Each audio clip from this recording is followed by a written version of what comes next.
Para penonton yang dihormati sekalian, huruf kedua yang akan kita bincangkan ialah huruf H atau lebih dikenali dengan huruf H pedas.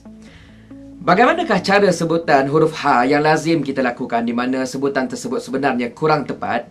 Bunyinya begini. A'udzu billahi minasyaitonir rajim. Faja'alahu ghutha'an ahwa. Itu yang pertama. Yang keduanya contoh. Wassabihati sabha. Shadaqallahul azim. Lihat bunyinya para penonton sekalian. Sangat ringan bunyinya, bukan?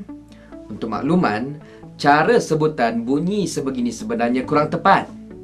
Mengapa saya mengatakan sedemikian? Begini, jika kita perhatikan, makhraj huruf H ialah pada pertengahan kerongkong, sama dengan makhraj huruf Ain.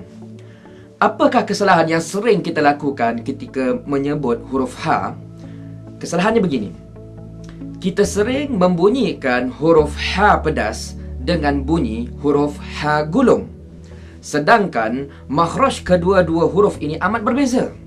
Huruf H pedas keluar daripada pertengahan kelongkong, sementara huruf H gulung pula keluar daripada hujung kerongkong.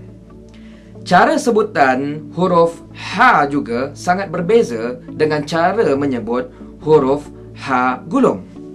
Ketika menyebut huruf H pedas, akan berlaku sedikit penyempitan pada rongga yang saya sebutkan tadi, iaitu pada pertengahan kerongkong ketika mengeluarkan bunyinya.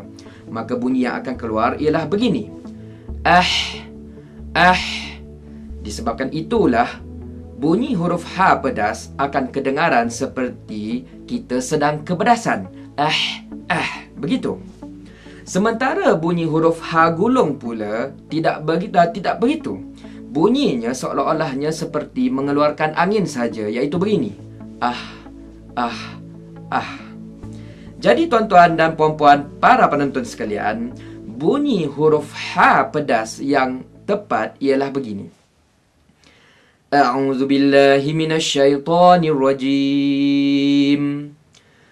Faja'alahu ghutha'an ahwa. Wassabihati sabha. Begitulah para penonton sekalian penerangan ringkas huruf yang kedua, iaitu huruf H.